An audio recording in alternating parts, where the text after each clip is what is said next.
ట్రైలర్లో ఒక రేంజ్లో ఉంది. ఆ న్యూ లుక్తో, న్యూ లాంగ్వేజ్తో, న్యూ బాడీ లాంగ్వేజ్తో మన ముందుకు వస్తున్నారు అలీ గారు అని చెప్పాలి. హలో విశాఖ, అందరికీ నమస్కారం. పాత్రికేయ మిత్రులకి, మీడియా సోదరులకి, ఇక్కడికి వచ్చిన పోలీస్ డిపార్ట్మెంట్ వారికి అందరికీ స్వాగతం, సుస్వాగతం. అలాగే ఇందాక ఈ వేదిక మీద అద్దిరిపోయే డ్యాన్స్ చేశారు.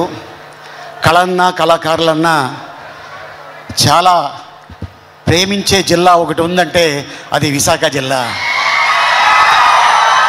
ఎంతోమంది కళాకారులు ఇక్కడి నుంచి వచ్చారు, డైరెక్టర్స్ వచ్చారు, మ్యూజిక్ డైరెక్టర్లు వచ్చారు. కానీ విశాఖలో ఒక వజ్రం ఉంది. ఆ వజ్రం పేరే పూరి జగన్నాథ్. నాకు హాలీవుడ్లో ర్యాంబో తెలుసు, ఇక్కడ టాలీవుడ్లో మా ర్యాపో తెలుసు. ఈ సినిమాలో తను పడిన కష్టం అట్టా ఇట్టా కాదు. సాంగ్ షూటింగ్కి వెళ్ళా ఒకరోజు చూద్దామని సెట్కి. తను నిరంతరం కష్టపడుతూనే ఉంటాడు. తన ఎనర్జీతోటి, ఇక పూరి జగన్నాథ్ గారు డైలాగ్స్ తోటి, మణిశర్మ గారు మ్యూజిక్ తోటి, తన స్టెప్పులతోటి, స్టెప్ అమ్మార్ మీరు చూశారు, ఇందాక టీజర్ చూశారు. ఇది ఒక అద్భుతమైన సినిమా కాబోతుంది మా పూరి జగన్నాథ్ గారికి. మళ్ళీ పూరి ఎక్కడ తగ్గడో, కరెక్ట్గా ఒక ట్యాబ్లెట్ వేస్తాడు అంతే. ఆ ట్యాబ్లెట్ రేపు 15వ తారీఖు రెడీగా ఉంది.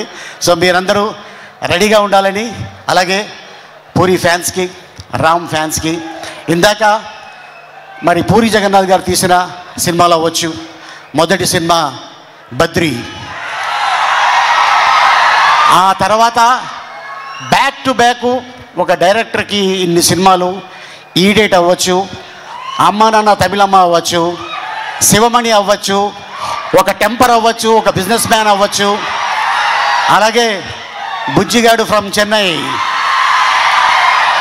తర్వాత మళ్ళీ కెమెరామెన్ గంగతో రాంబాబు, ఆ తర్వాత మళ్ళీ ఇప్పుడు స్మార్ట్ శంకర్ అయిన తర్వాత, సో మనందరికి తెలుసు కోవిడ్ మొత్తం ప్రపంచాన్ని కుదిపేసింది.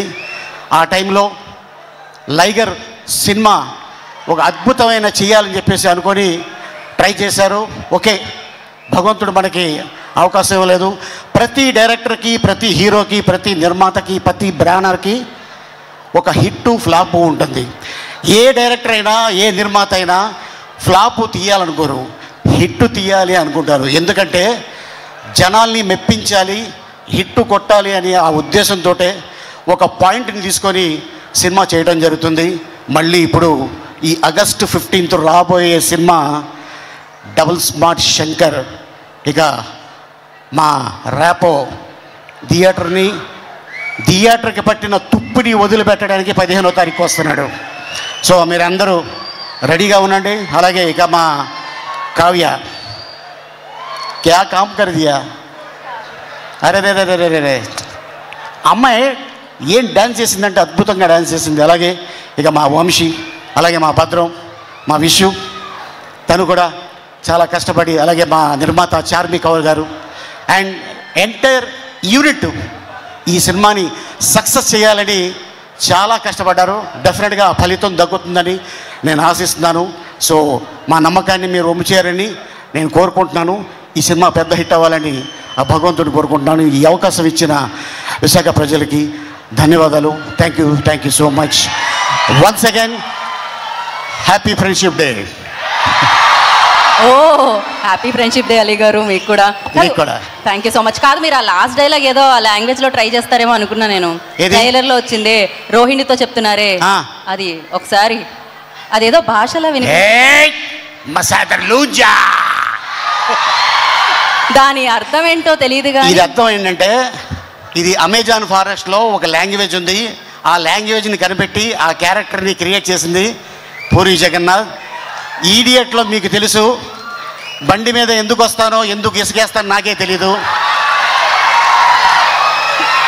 ఆ ఇసుక బీదర్లో దొరకదా, అని మా అన్న అడిగాడు. అది అక్కడ దొరకదు, ఇక్కడి నుంచి తీసుకెళ్తున్నాను. కానీ ఇసుకే చూశాడు, కానీ నేను తీసుకెళ్ళేది ఇంకోటి బండ్లు. అదనమాట. So thank you so much. దాని అర్థం ఏంటి అంటే హ్యాపీగా నవ్వుకోండి అంతే. నాకు డెఫినెట్గా ఎస్. నా కోసం ఆ లాంగ్వేజ్ కనిపెట్టి రాసి అద్భుతమైన క్యారెక్టర్ సృష్టించి చేశా. అండ్ నేను కూడా ఆ బట్టలు ఇందాక అడిగావు కదా, అది బాగా చల్లగా ఉంది. బొంబాయిలో షూటింగ్ చేసాం, అది కాయ కచౌడి అన్నమాట. ఓకే అండి, ఓకే.